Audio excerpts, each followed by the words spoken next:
So once again, good morning. I'm Kevin Considine with President and CEO of Lake County Partners, and welcome to Lake County Partners' big event. You know, we bill this as the single largest gathering of the Lake County business and civic leaders. And once again, as we look out on this tremendous crowd, I feel very confident we have lived up to the billing of the big event.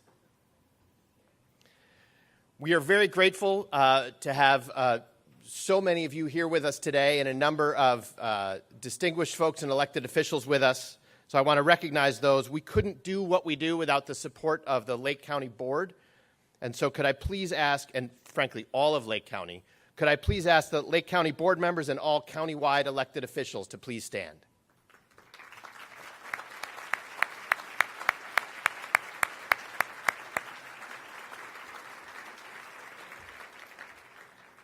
We also enjoy tremendous support from our municipal investors. Could I please ask all the mayors, village presidents, aldermen, council commissioners, and elected officials to please stand.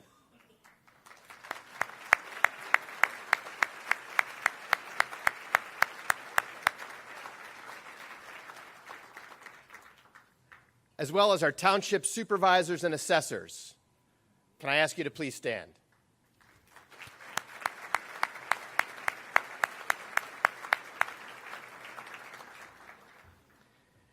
We are here because of the generous support of our event sponsors. In particular, I would like to thank our sustaining sponsors, Lake County, Mesereau Financial, and First Midwest Bank. We quite literally couldn't produce this event without the many sponsors that we have here today. We're so proud that this is also the largest list of sponsors in big event history. We would like to thank our partnership sponsors, Comcast Business, Cushman & Wakefield, Horizon Therapeutics, and Innovation Park Lake County.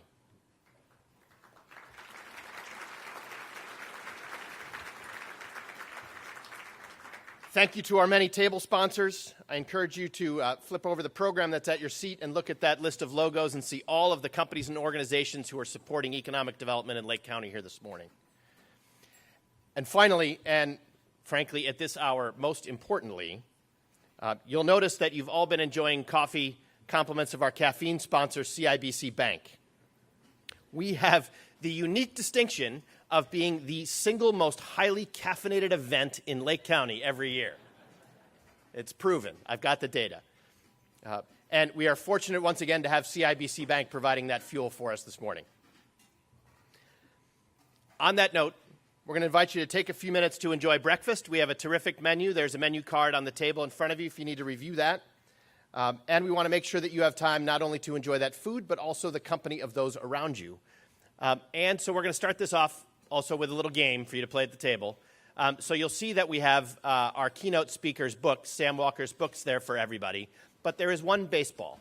So through your conversations over breakfast, you can figure out who has lived in Lake County the longest, and he or she gets to take home the ball and its stand. If you need a tiebreaker, you know, closest birthday always works pretty well.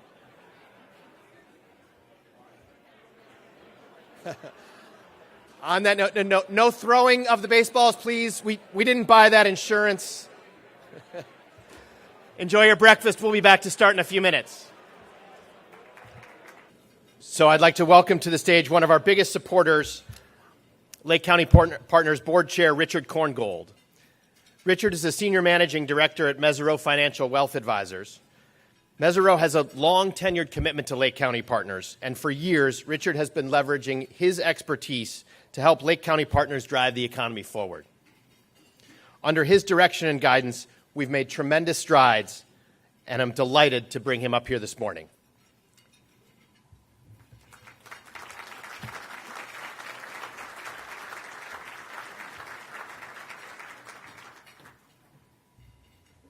Good morning, everyone. On behalf of Lake County Partners Board of Governors, I'd like to welcome you to the big event. Thank you for taking time to join us this morning. Each year, I look forward to feeling the energy in this room, and I think it's bigger and better than it has ever been. This crowd is a testament to Lake County's innovative partnerships and spirit of collaboration. 6 years ago, when I joined the Board of Governors, we had a nice annual meeting of about 350 attendees. It became important for me to assist in the development and growth of this occasion. Working closely with the outstanding professionals at Lake County Partners, together we have built this meeting into the premier gathering of business and economic leadership in the county and in the region. I thank you all for your partnership in this important endeavor. I'm also grateful to my firm for its unwavering support, as evidenced by the presence of our chairman, Richard Price. My thanks to Mesereau Financial and to you, Richard, for your continued support of Lake County Partners. Creating connections is at the heart of what Lake County Partners does. We work with each of you in this room and many more across the area to advance economic development and job growth in Lake County. We are all in it together, and the many successes that we are here to celebrate today are a testament to our collective strength. In front of each of you is a copy of Lake County Partners' new annual report. You'll see that the format is a bit different this year, and that's because we wanted to let the impressive statistics speak for themselves. As you'll see, the Lake County economy is stronger than ever, even as we are bucking some regional trends. Our workforce has grown by more than 20,000 people over the past 4 years, whereas every other county in the region has stayed relatively flat or declined. The fact is, and I think we can all agree on this, people enjoy living and working in Lake County. I certainly do. We've witnessed many expansions and relocations in Lake County's key industries over this past year, and we're poised for future growth. Precision manufacturing employs more than any other private sector industry in the county. Over 53% of the state of Illinois' biopharma and life science output is now coming from Lake County, which is why it was no surprise to recently read Crain's Chicago Business remark that, quote, healthcare is booming in Lake County. Indeed, the healthcare industry is experiencing huge growth here, and we believe that other sectors like professional and technology services will also grow significantly over the next 5 years, particularly in engineering, computer systems, research, and development.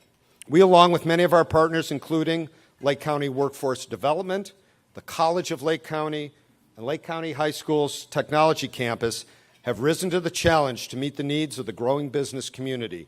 Importantly, this means that we have developed groundbreaking ways to increase access to talent. Our nationally ranked schools and educational resources continue to be among the things that make Lake County stand out. Our educational attainment is among the highest in the region.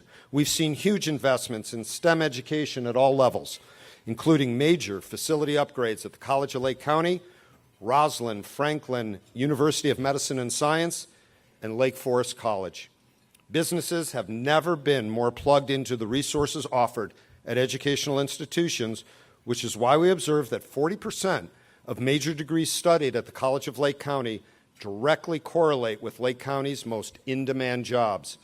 Lake County High School's technology campus is seeing a 16% jump in overall enrollment since joining the Lake County workforce ecosystem.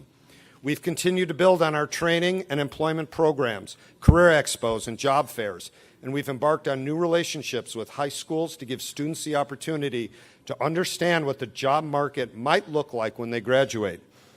As a result, 3,000 students have attended career exploration events and met face-to-face with more than 200 local businesses, while nearly 1,000 students have been placed in internships that will give them the experience that they need to succeed in the modern workplace. Furthermore, we are leading tours of local companies for high school faculty that are interested in better understanding career opportunities in industries like advanced manufacturing. We're also targeting young professionals across the region through Metra More, new reverse commute express service on the Metro Milwaukee District North Line that was made possible through a first-of-its-kind public-private partnership facilitated by Lake County Partners among leaders such as Metra, AbbVie, Horizon Therapeutics, Tenneco, Trustmark Insurance, Northwestern Lake Forest Hospital, the city of Lake Forest, and the village of Deerfield. We long ago dispelled the myth that everyone in the suburbs is headed to Chicago for work. In fact, for every 4 residents that head south for work, 3 residents commute north to work at their jobs in Lake County. It's not just the data that bears this out. As the county's economic development engine, we meet with businesses all over the county to assess their needs and provide solutions to their challenges.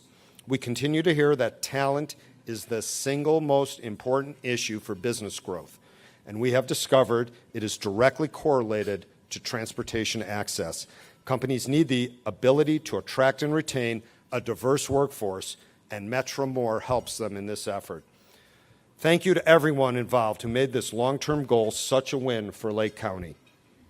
With that in mind, I'd like to take this opportunity to acknowledge the many leaders who give generously of their time to further the mission of Lake County Partners by serving on our Board of Governors and representing the economic development interests of our community. We appreciate your time, your energy, and your commitment. Can I ask all of the current and former board members who have served over the past year to please stand and be recognized?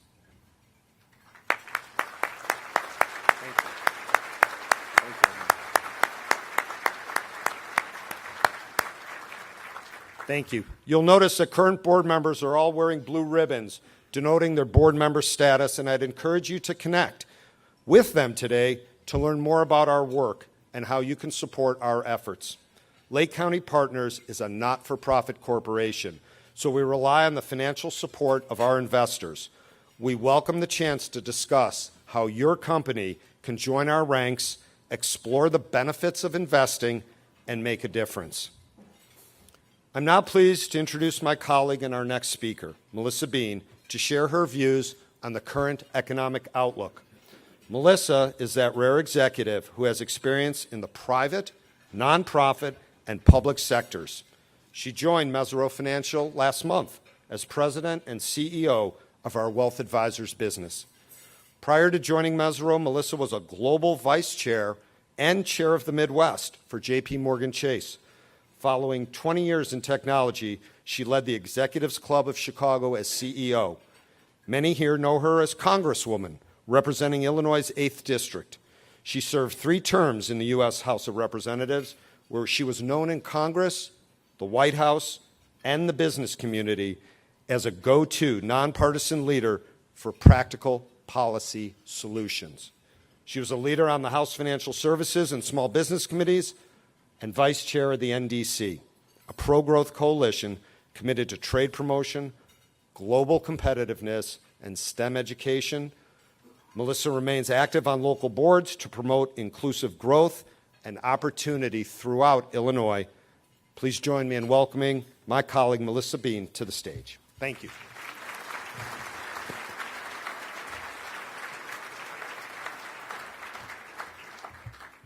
Good morning. All right, we're awake. That's good.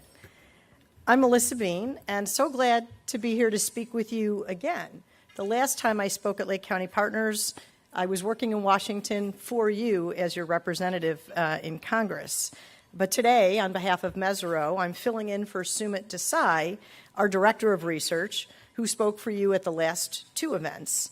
Now, I understand we've been asked to do an economic outlook in 10 minutes, which is kind of like when I was in Congress and we'd be given a 20-minute meeting to resolve Israeli-Palestinian conflicts.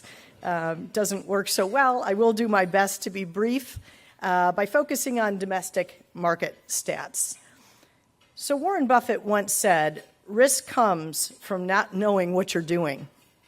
In these trying times, to understand the complexity of our economy, it's the job of our Mesero wealth advisors, many of whom are here today, to advise our clients about the complexities, opportunities, and threats that could impact their financial plans. Today, I'll touch on some key economic indicators that they regularly track, which could impact you as well, whether you're a business owner, executive, or building a financial plan for your family. One of the biggest questions on people's minds today is whether we're headed for a downturn. And I think most of us have heard that the prevailing assumption is that there will be an economic slowdown, within the next 2 to 3 years. The timing and the magnitude of that downturn depends upon who you ask, the bulls or the bears. So we'll look at some stats on GDP, employment, inflation, wages, debt, and interest rates, some of which you've probably heard, and maybe a few that you haven't. And I'll try to contrast where we are today relative to a decade ago at the bottom of the market in 2009. So GDP growth over the last decade has averaged around 2% annually post-crisis, well below the 3.1 historical average since 1947. While the first quarter this year showed improvement at 3.4%, the market's viewing that growth somewhat skeptically, given the boost from tax cuts may be unsustainable and haven't yet trickled down to lower and middle income households. While the pace of GDP has been slow, steady, but not very impressive, the duration of this expansion is. So those who are more pessimistic about short-term markets would cite this chart, which shows that as of March 31st, the current period of economic expansion is the second largest in U.S. history at 117 months. So they might argue that we're past due for a correction and that this cycle should be ending sooner than later. Plenty of optimists about short-term markets feel there's plenty of gas in the tank for this expansion to continue. And this chart shows that if GDP had continued to grow at historical levels, the economy would have realized an additional $3.3 trillion, and that there's still plenty of potential to get there and address that gap that you see in the chart. Housing is one of the sectors that reflects that upside potential. While housing starts have improved since the market bottom, they're still well below trends. We're operating at an annual run rate of about 1.2 million new homes in 2019, well below the average of 1.4 annually since 1960. Of course, this depends a lot on millennials. Are they ready to stop paying rent and pick up a mortgage? Are they ready to plant permanent roots, buy a few less lattes, or in some cases just move out of their parents' homes? Some of us know this well. Unemployment, the jobs picture has improved remarkably since the financial crisis. Unemployment is down to 3.6 nationally and about 4.2 in Lake County, compared to almost 10% at its peak during the crisis. Underemployment has also improved, down to 7.4% from a peak of 17%. One of the numbers that hasn't improved as much as expected is labor force participation, which dropped from the high 60s before the crisis to around 60% today, but still has not yet rebounded. And Lake County Partners understands this well, and they understand that the skills gap has a lot to do with it, particularly in the manufacturing and healthcare sectors, both prominent here in Lake County. Automation and technology like artificial intelligence are changing the nature of work and the job skills required, keeping many workers still on the sidelines. And that's why your workforce initiatives in Lake County are so critical. Inflation remains surprisingly low and below the Federal Reserve's 2% target, which is why the Fed reversed its plans to raise rates. And corporate profits, particularly the S&P 500 operating margins, are at an all-time high, which has also helped drive the recent strength in the stock market, as well as the $850 billion of stock buybacks, which are also providing strength. So the market sentiment is not reflecting the irrational exuberance of the pre-crisis bubble, as this economy's slow and steady growth has been rebuilt on a stronger foundation of fundamentals and reasonable valuations. But there isn't a current environment of nervous optimism due to some cracks in that foundation, including wages and trade concerns. So the wealth gap prevails as many American families have not participated in this record-breaking economic expansion over the last decade, And remember that only 10% of households own 85% of all stocks. So you see here that historically, corporate profits and wages were closely correlated, but that changed around the year 2000. And in recent years, while corporate profits have been at record highs, employee incomes haven't always reflected that, which means less disposable income to drive consumer spending, which contributes almost 70% of GDP. So from 2000 to 2009, spending continued, but consumers were outspending their incomes, which was just part of a highly leveraged bubble economy, which eventually burst. But looking at the last decade, we'll flip back to the previous chart, the gap of unrealized potential in the economy looks a lot like the gap between profits and wages.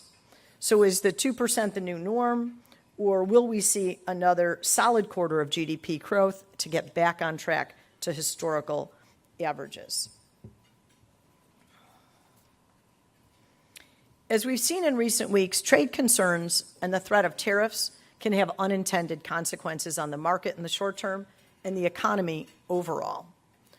They're a blunt instrument to address a very nuanced and complex system like global trade.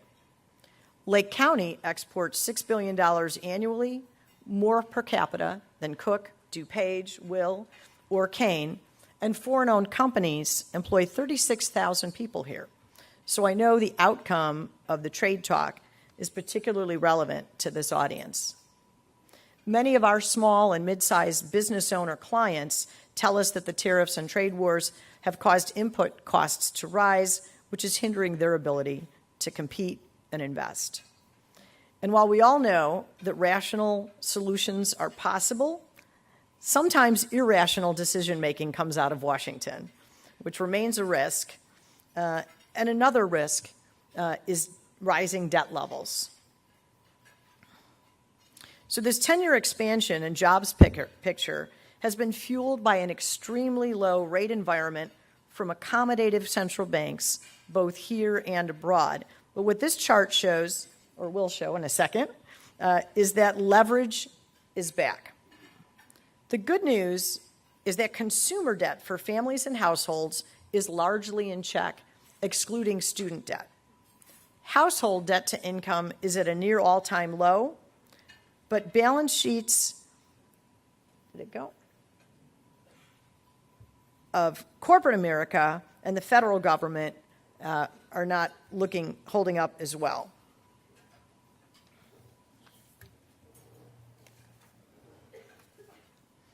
Corporate debt to GDP is at multi-decade highs. And the federal debt to GDP is at an all-time high, almost doubling since the start of the century in 2000. This will likely worsen with less tax receipts following last year's tax cuts if we don't see the GDP growth that should have come with them. Our advisors are also beginning to see anecdotal evidence that highly leveraged companies are falling behind as they focus on debt paydowns while competitors are investing in growth. The reason you're hearing a lot about the yield curve inversion between 2- and 10-year treasuries is that historically, this has served as a precursor to a recession. As of last week, 1-month treasury rates of 2.4% were higher than 5-year treasury rates of 2.15%. So it's unlikely that the Fed will raise rates and cause further inversion unless the trade wars cause price increases and inflation. And that's important because a rise in rates make debt loads more difficult to pay down, and we've seen the threat of increased rates impact the stock market. Excuse me. The stock market is sensitive to even the threat of interest rates, as was evident when stocks dropped almost 20% from their September 2018 peak when rates were expected to increase, and then we saw a bounce back when the Fed announced that they would reverse course and pause their plans to raise rates. So this market response shows just how fragile and reliant the stock market is to the Fed's ongoing stimulus, and is another contributing factor to the uncertainty investors have in a volatile market. So I focused on mostly domestic economic indicators without providing much global in the way of global insights during this brief overview, but it is worth noting that rates overseas are even lower than here in the U.S., so foreign investors continue to seek higher yield and have invested in treasury bonds, keeping rates lower here. Non-U.S. stocks have also lagged the U.S., and while the S&P is up about 15% annually over the past 10 years through the end of April, non-U.S. developed stocks are up only 7.9% annually. Much of this is supported by the strong U.S. dollar and prevalence of large tech companies, think FANG stocks, in the U.S., while most non-U.S. markets, except for China, are more reliant on banks and cyclical industrial companies. So there's plenty to be optimistic about in business fundamentals, but we do need to remember to avoid the amnesia about, or have amnesia about the risks of a potential slowdown, particularly when debt levels are high. So in summary, these are the indicators we'll continue to watch. Does first quarter GDP growth continue into Q2? Does labor participation rates improve? Do wages rise, impacting both consumer spending and business costs? What are the outcomes of trade talks? Do high debt levels begin to impact corporate profits? Will interest rates rise, impacting debt and the stock market? So whether you're managing a corporate, government, or family budget, these are topics that you should discuss with your wealth or asset management teams. Look at your debt exposure and understand the risks involved if interest rates rise. Discuss whether the increase in short-term rates on money market funds or cash should affect your asset allocation strategy. Understand that while there is still potential upside in the stock market, return expectations should be tempered compared to the last decade. The S&P 500 returned about 15% annually over the last 10 years, well above averages of 9 to 10%. And expectations are that they'll get lower before improving again, which can impact your financial plan. Always remember that developing and sticking with a long-term strategy will help you meet your financial goals. And so while this may sound self-serving, there really never has been a better or more important time to have an advisor that can help you or your business navigate through this volatile environment. If you don't already have a trusted advisor, we have about 20 people here from Mesereau who are happy to answer your questions. Mesereau's wealth advisor business has been helping our clients build tailored plans for over 80 years, and we're proud to be headquartered here in Lake County. Thanks so much for letting me join you again today, and enjoy your breakfast.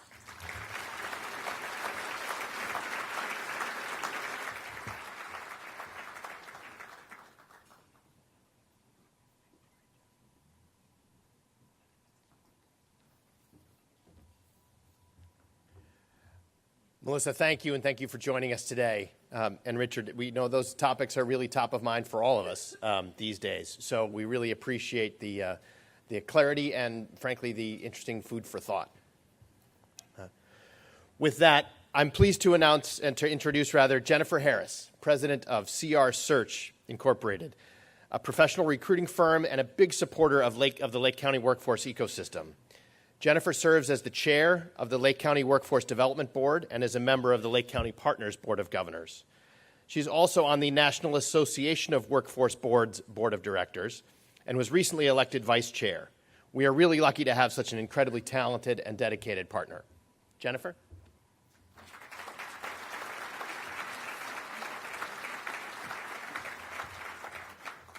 Thank you. Innovation. We hear this word all the time. There are innovators, people with groundbreaking and revolutionary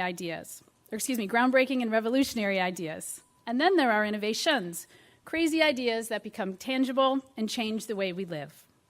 The workforce ecosystem was created to address the talent needs of local employers and may not, on paper, appear very innovative. It seems logical, doesn't it, that education, economic development, and the workforce system would all have a common purpose to work together and focus on the business and employment needs in their communities. But I can tell you this is not the norm across the country. Our Lake County workforce ecosystem is unique in that we are now at a place where we are trying to look beyond offering services, but to push the boundaries and look at the broader issues surrounding talent attraction and retention in our community. Yes, there are a number of obvious issues in the labor market today, such as the skills gap and the aging workforce. But what about other issues like transportation, housing, and childcare? How do we address those issues so that employment in Lake County is not only attainable, but sustainable? Now that's innovative thinking, and here's how we're doing it. For example, Lake County Partners Initiative with Metra, the Project Metra More, is a perfect example of economic development solving a problem which affects many employers in our county, public transportation. By taking the lead and working with municipalities, corporations, and Metra, people will be able to get to work and back home again faster. What's innovative here is not the transportation itself, but the increased capacity and access, as well as stakeholders working together and not against one another. What else could be done to continue this conversation and examine how transportation, or lack of transportation, affects the people who live and/or work in Lake County? The Workforce Board is also innovating our approach to talent development. This year, the Lake County Workforce Board was awarded a grant by the Kellogg Foundation called 2-Gen Employment. Together with the Aspen Institute, a 2-generational model has been developed to examine the continuum of issues that affect a whole family's pathway to success in employment, such as early childhood development, post-secondary and employment pathways, health and well-being, and social capital, which among other things includes transportation and housing. 3 communities in the United States were awarded grants to examine these issues. Lake County was awarded a smaller grant to have access to the best practices developed by these communities. Workforce's main goal is and always will be talent development. We can help people to get a job. We can even increase their skills in their current job. But if people don't have reliable transportation or affordable childcare, they can't keep their job. Addressing those issues, tackling those problems is truly innovative, and they directly affect the success of all of our businesses. What also defines innovation is finding new ways to use resources. Our award winner today has purposefully and thoughtfully defined what they needed to do to solve their own talent issues and utilize almost the entire workforce ecosystem and its services to increase their competitiveness in their own market and industry. It is my privilege to present this award to Laser Precision, a world-class innovator in metal cutting and fabrication located in Libertyville. In 2017, Laser Precision identified very specific goals. They needed access to a more diverse population of potential employees. They also needed to expand training and development in their current workforce, and they wanted to gain a higher profile in the Lake County business community. I have no doubt that each and every company in this room has had or is having conversations around those very same issues. But innovators act, and here are a few examples of how Laser Precision took decisive action around their workforce needs. They spoke to over 200 high school students at the technology campus, creating awareness about their company and careers in their industry. They created a job shadow opportunity to expose students to the industry and possible career paths in manufacturing. By participating in 2 career crossroads events at local high schools, they discussed how technological advances are making manufacturing more sophisticated and complex than ever before. They also volunteer on the Workforce Board's Employer Connections Committee to give us valuable insight into an employer's real-time needs and provide a voice for recruitment and retention issues that manufacturers are facing in Lake County. They also attend and host specialized job fairs with the College of Lake County that target very specific populations, such as ESL and adult learners, and partnering with IDES, the Illinois Department of Employment Security, for job fairs with employees affected by local layoffs. They also provide financial advising assistance and tuition support for their current employees. And by utilizing wage data provided by the Workforce Development Department, they were able to ensure that their current employees and future employees would be paid a competitive market wage. Laser Precision is showing us innovation in action. Accepting the 2nd Annual Talent Innovator Award for Laser Precision is Kim Weimer, Manager of Human Resources.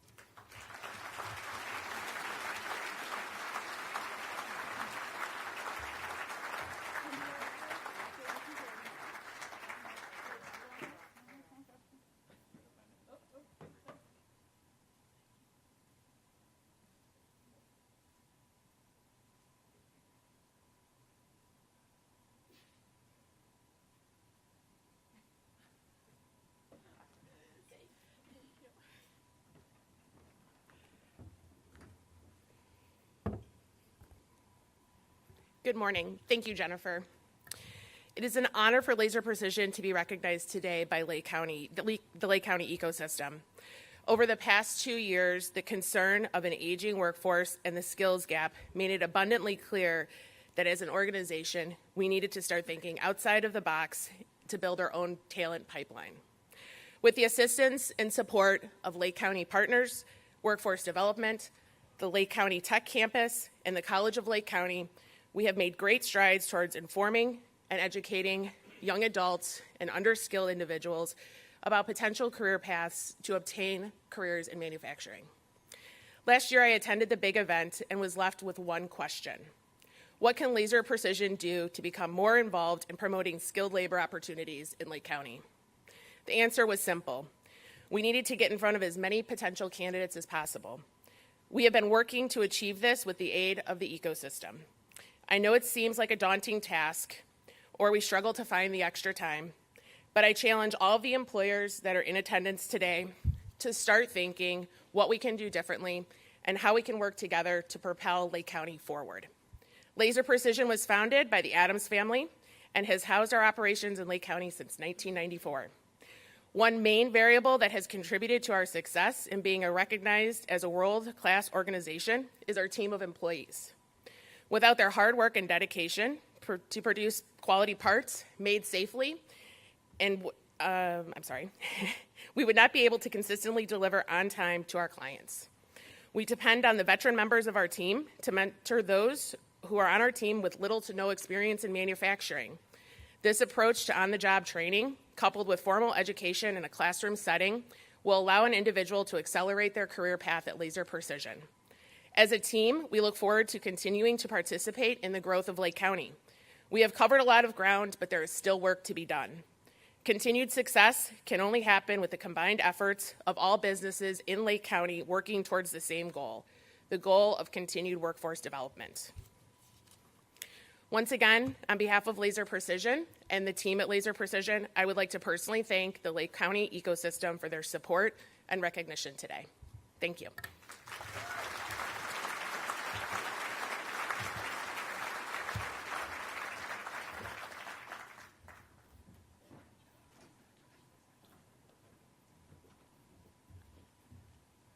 You know, getting to help innovative companies like Laser Precision is what really makes the work that we do at Lake County Partners fulfilling.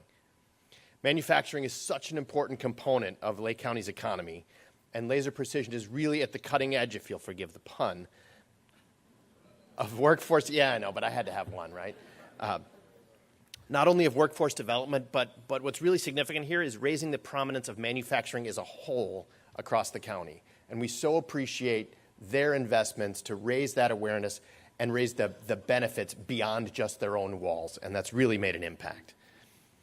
Speaking of leadership, I'm so happy to invite our next speaker up to the stage because she, along with the rest of the Lake County Board, are playing a pivotal role in shaping the future of our region. Sandy Hart was elected to the Lake County Board in 2012. This past November, she was appointed by her peers to serve as chairwoman of the Lake County Board. Under Chair Hart's leadership, Lake County is now filming all standing committee meetings to enhance transparency and increase access to local government. Chair Hart also created the new Energy and Environment Committee to bring increased focus on sustainability and reduce the county's carbon footprint. Sandy represents Lake Bluff, Wildwood, and portions of North Chicago, Waukegan, Libertyville, and Gurnee. And she was just appointed as chair of the Large County Board Caucus by the chairs of Cook and the Chicago Collar counties. Please welcome Sandy Hart.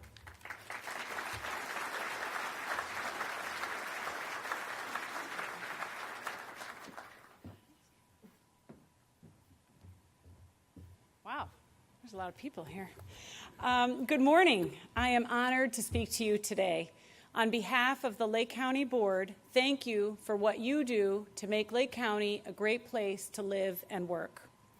As Kevin mentioned in his welcoming remarks, we are all contributing to the success to drive growth, the mission to drive growth, nurture talent, and support economic development in Lake County. We appreciate Lake County Partners' efforts to support the business community. Your success is critical to Lake County, but the economic infrastructure that underlies your success stories wasn't built overnight. Our ability to adapt to trends, arm ourselves with an innovative, forward-thinking approach, and to work together to proactively shape our future will continue to set Lake County apart. Caterpillar Chairman and CEO Jim Umpleby said it best when he was asked about the move here. He said, "This site gives our employees many options to live in an either urban or suburban environment. We know we have to compete for the best talent to grow our company, and this location will appeal to our diverse global team now, today, and in the future." My colleagues and I are committed to ensuring that our county remains the place for Fortune 100 companies, small family-owned businesses, and everything in between. We are here to serve you. Our mission is to provide you with a government that is responsive to your needs, that is innovative and efficient, one that is financially stable, environmentally responsible, and plans for the future. Like you, we strive to be an employer of choice, and we are so very proud to have outstanding employees who are dedicated to serving the people of Lake County and are passionate about their area of expertise. Truly, the best part of my job is getting to work with and learn from these individuals. Whether it's widening or repairing a road, finding affordable housing for our veterans and low-income people, helping residents in villages with major flood events, or running into life-threatening disaster areas, our employees are top-notch, and our board is very grateful to them for their professionalism and dedication. Several of them are here today, and if you would please stand to be recognized, I would appreciate it.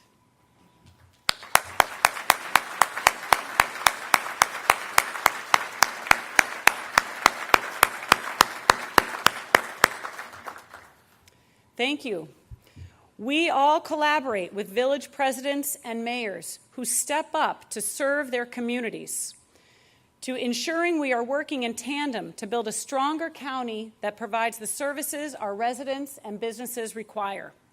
We work closely with countless social service agencies to ensure that our growth is inclusive, that what's good for Lake County is good for all of Lake County. But it's through your investment in Lake County, your decision to locate here and live here, that allows us to provide our residents with the quality of life they want. Your success is our success. We are fortunate that you give back to your communities, and on behalf of the County Board, we thank you for your generosity. AbbVie's gift of a new middle school for the children of North Chicago will absolutely change lives. USG underwrites free admissions to the Dunn Museum in Libertyville. Nielsen Massey contributes to the Green Youth Farm in North Chicago. United Conveyor Corporation supports a safe place. Numerous other companies in this room reach out to residents, their employees reading and mentoring, volunteering in schools, churches, and after-school programs, and in nonprofits across the county. We don't just work here or just live here. We are building a community, building bridges, and making connections. And that is what makes Lake County special. When we work together, we will drive the quality of life for all residents upward, and businesses will thrive. We on the Lake County Board look forward to working with all of you to make that happen. It is our privilege to serve you and the people of Lake County. Please don't hesitate to let us know how we can help you build on your successes. And now I have the honor of introducing our keynote speaker. Sam Walker, the Wall Street Journal's leadership columnist, is the author of The Captain Class, named one of the best business books of the year by the New York Times, CNBC, Strategy and Business, Amazon.com, The Globe and the Mail, and Sports Illustrated. A former sports columnist and deputy page one editor at the Journal, Sam Walker was the founding editor of the paper's prize-winning sports pages. He is a two-time champion of Tout Wars, the elite fantasy baseball competition he chronicled in his best-selling 2006 book, Fantasyland. Walker works as a leadership consultant and keynote speaker. He lives in New York City with his wife and 2 children. Please join me in welcoming Sam Walker. That's great. Thanks so much. Thank you. Good morning. Is this on? Can you hear me? Okay, great. I live in New York City, and every morning I get up and I take the dog for a walk, and I always end up standing in the same spot, staring up at the same thing. Now, when you think about New York, most people think, oh, the Statue of Liberty, right? Times Square, maybe Central Park. But in my view, the great symbol of New York, the real symbol is this.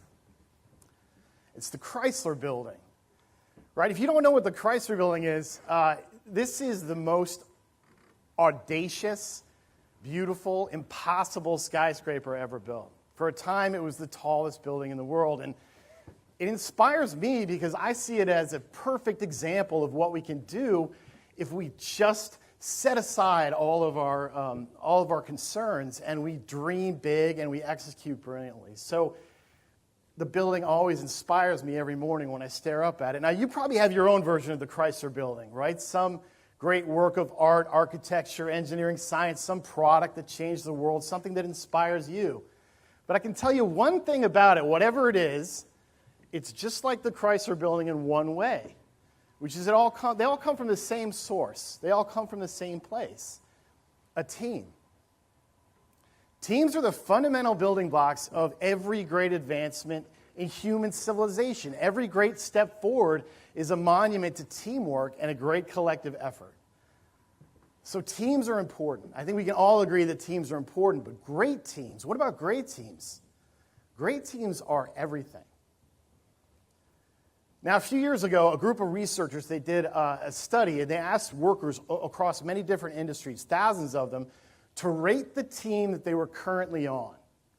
And the highest rating that you could give your team was excellent. So I want to know how many of you would say that the team you are currently on is excellent. Let's see a show of hands. Okay. All right, I sense some peer pressure maybe going on here with that question.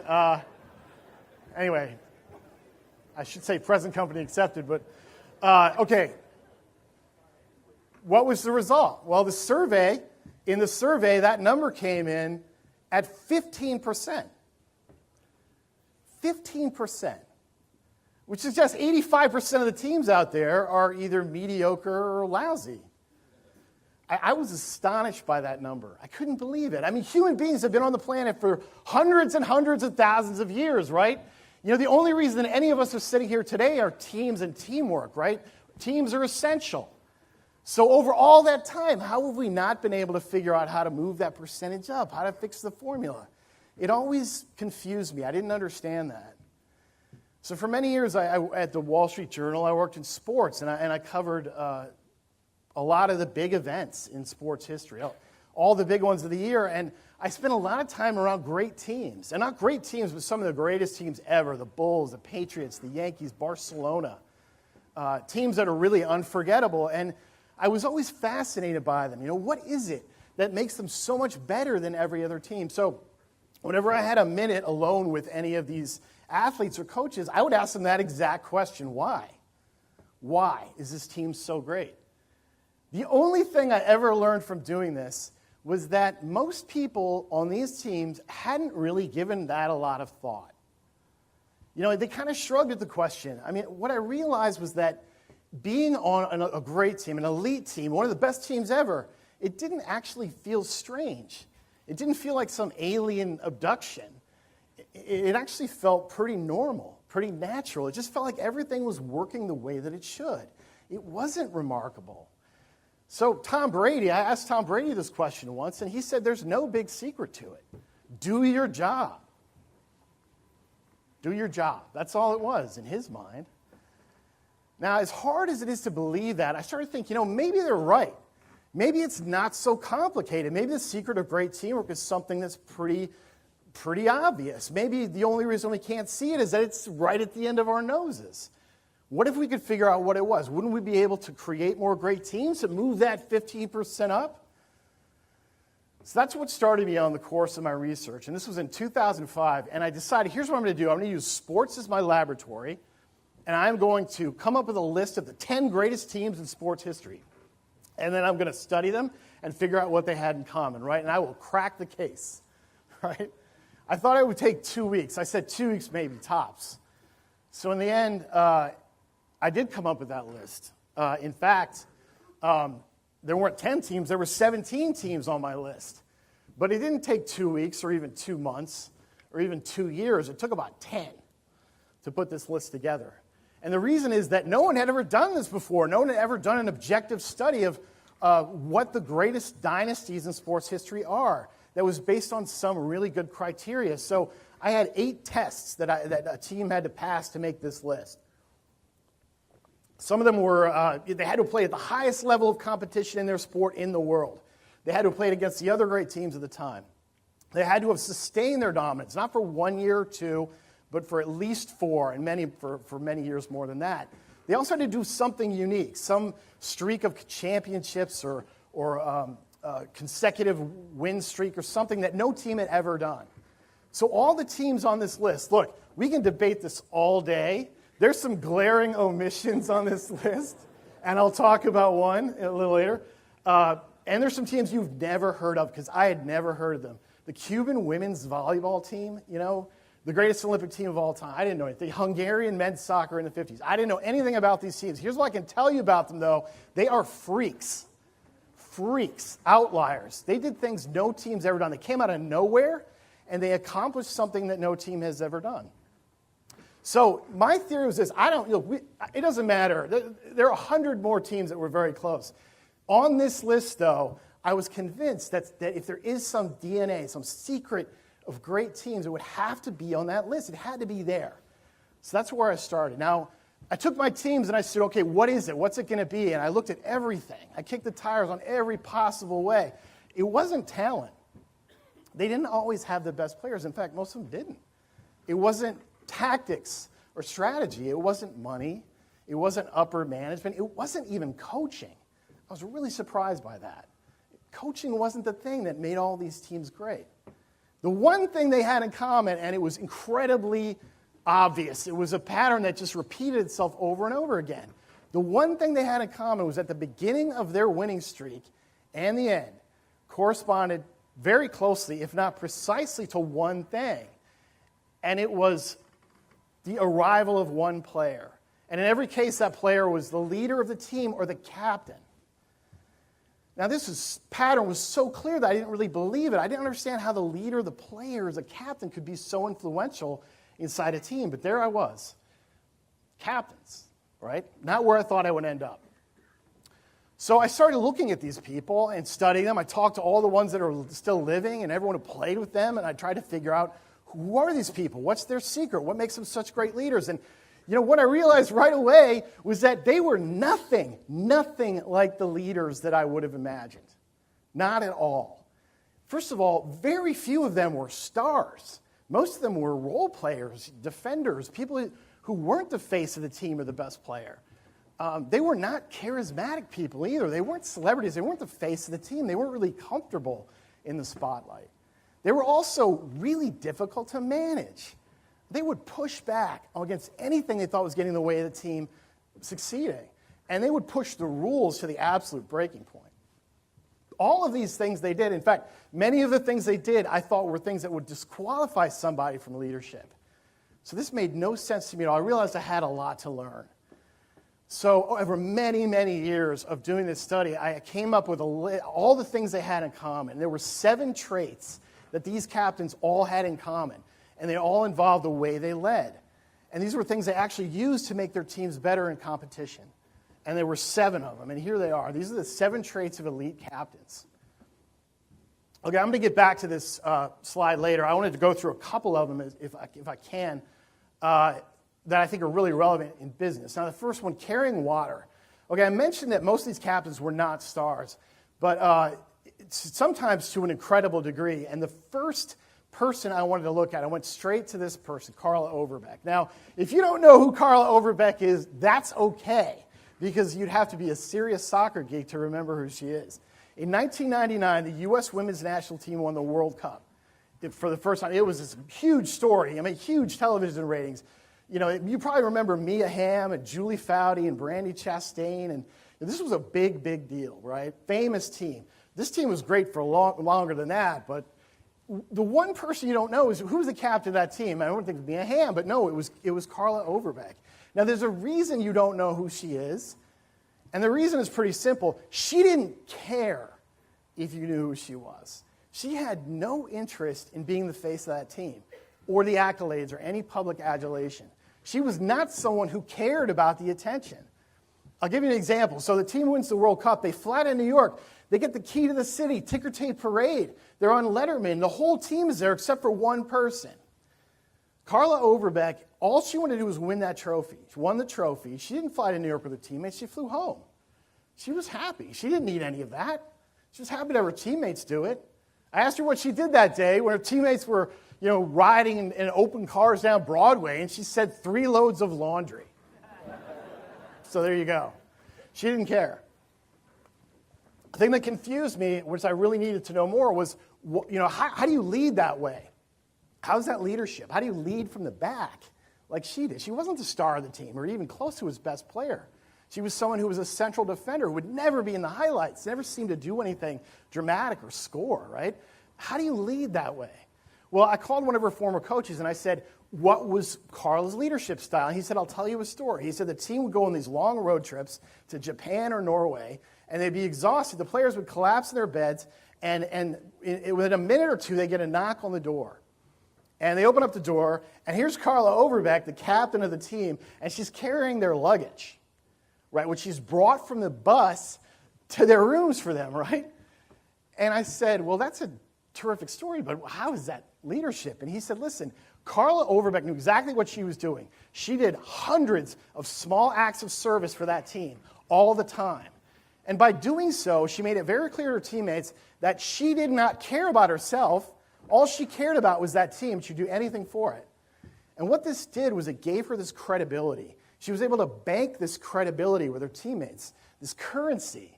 And she would spend that currency, but she didn't spend it, off the field. She spent it when it mattered, during competition. If you didn't have your head in the game, she was the first person over there to tell you to get it together. And if you did something great, she was the first person to congratulate you. She was incredibly communicative on the field with her teammates, even though she was quiet personally. And what this did is when she spoke to you, you knew where she was coming from. This wasn't about her ego. It was about the goals of the team. She had enormous credibility. And she was able to control this team emotionally that way. Now, she also controlled that team tactically.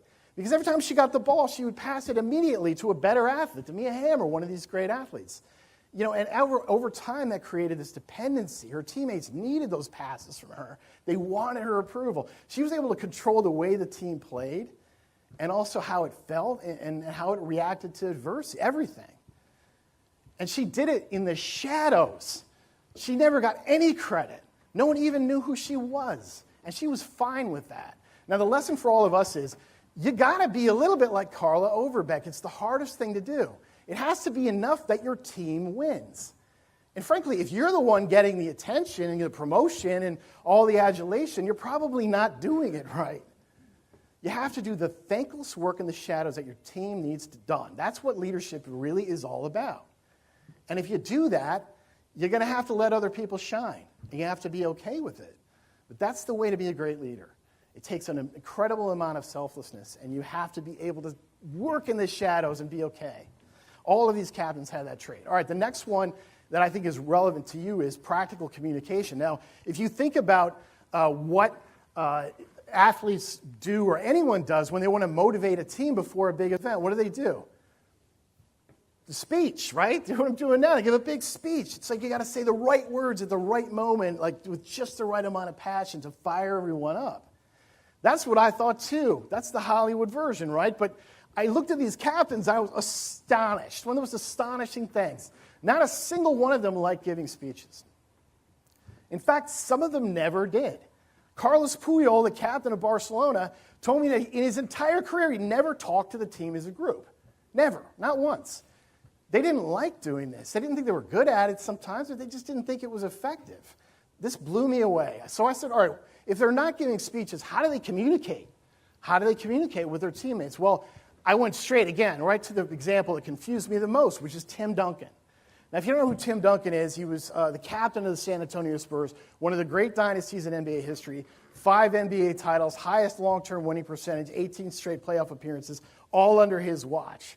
You know, a team that does not get enough credit for how brilliant it was. He was a brilliant basketball player and a great leader, but if you know anything about Tim Duncan, you know he has the personality of a vacuum cleaner. Right? I mean, if you ever seen an interview with him, I mean, he's the least charismatic person you've ever met. He's just a blank slate.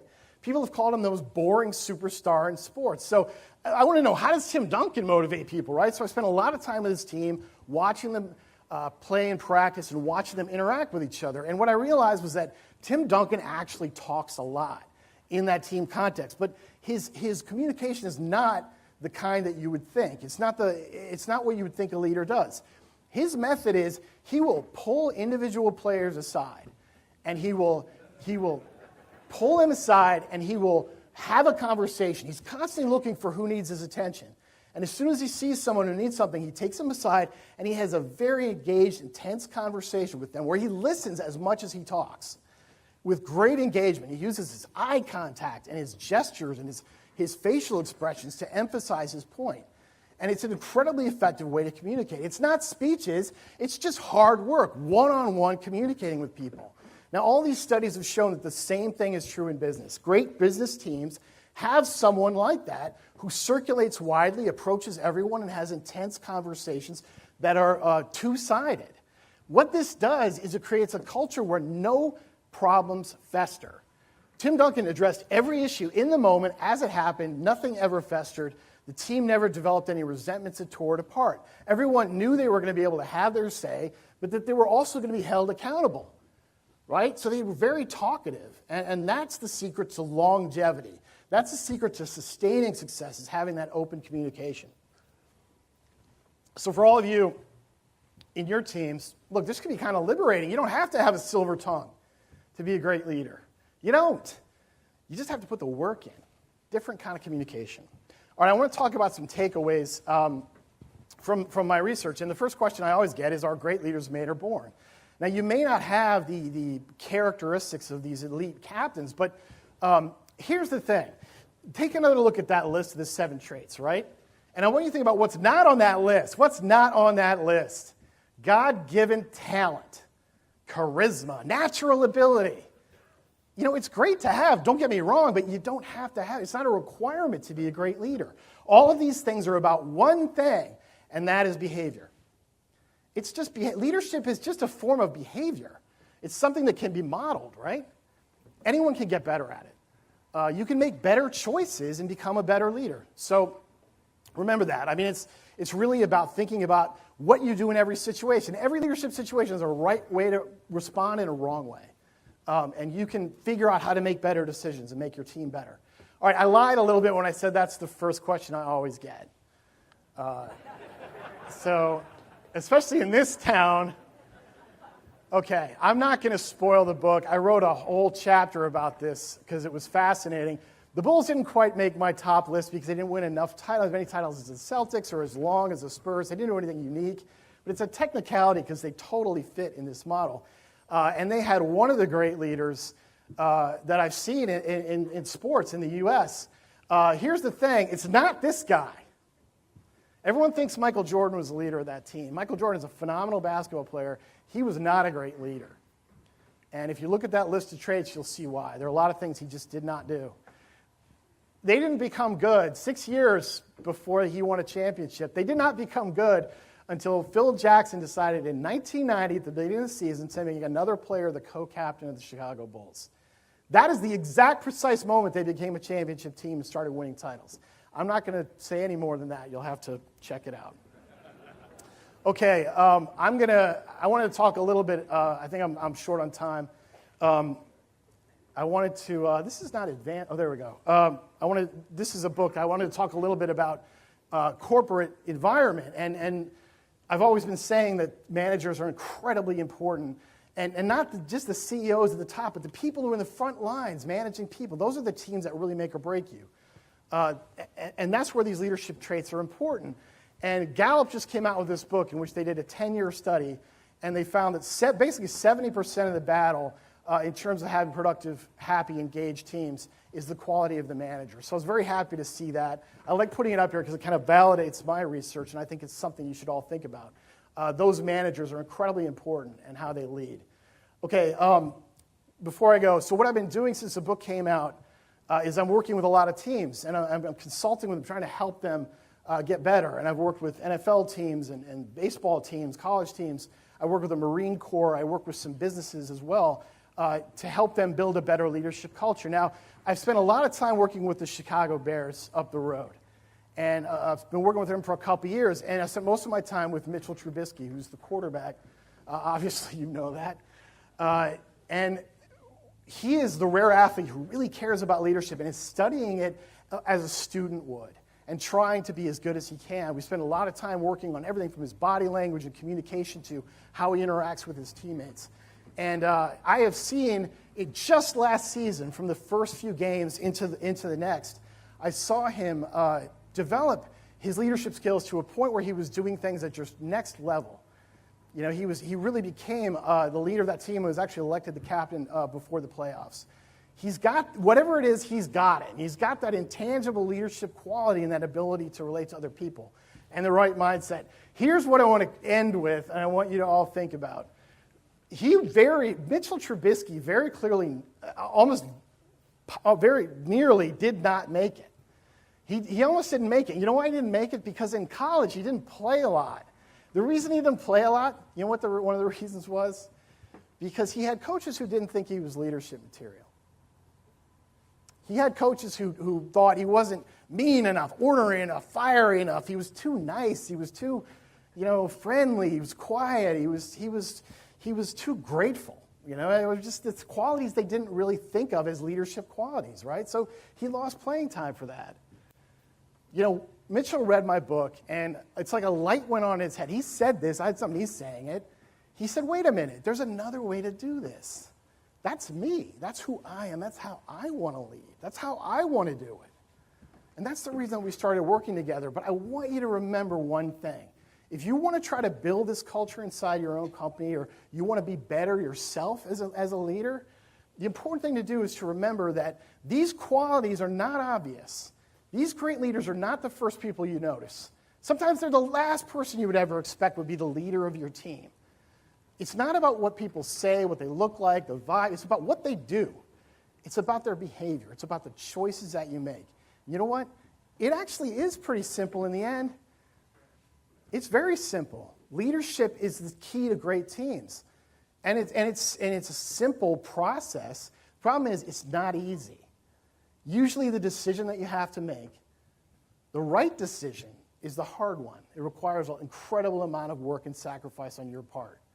Bill Russell, the great captain of the Boston Celtics, I want to close with a quote from him, which has always stuck with me and is a great way, I think, to think about teams and to think about leaders in a different way.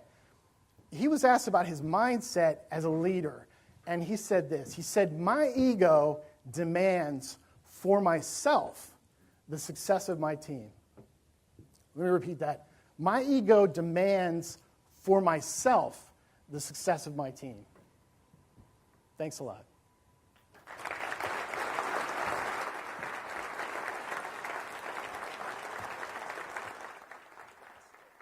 How's my time?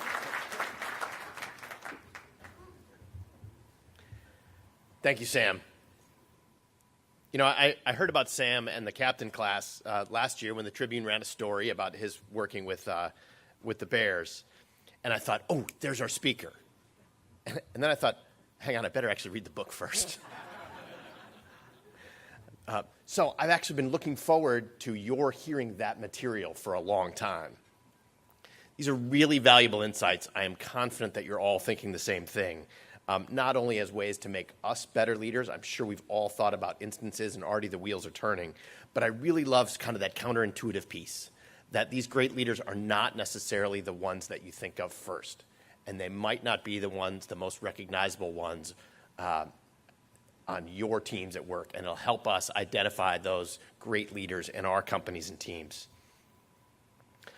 On that note, I'd like to thank, in thinking of leadership, I want to thank the Lake County Partners Board of Governors for its leadership and support, and for that we are truly grateful.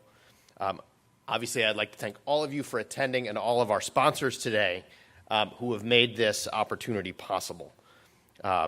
And many of those sponsors, Lake County, Mesereau Financial, First Midwest Bank, Comcast Business, Innovation Park, Lake County, Horizon Therapeutics, Cushman and Wakefield. And, you know, at some point, I'm not going to be able to do this because this list is going to be so long. And importantly, our caffeine sponsor today, CIBC Bank. Speaking of teams, I have a great one at Lake County Partners. We do, and this day would not happen without them. So I particularly want to thank Barbara Priscilla, Bethany Williams, Samantha Espina, Laura Naselli, yeah, absolutely, and Ron Lands.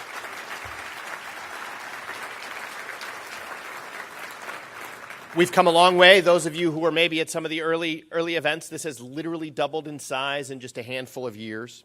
But there is still much to be done. If you're interested in learning more about how we can help your business and support your initiatives, or how you can support ours, please grab one of us, go to our website, drop us a line. Also, be on the lookout later today for an email from us for a survey. I promise you we really do take that feedback seriously.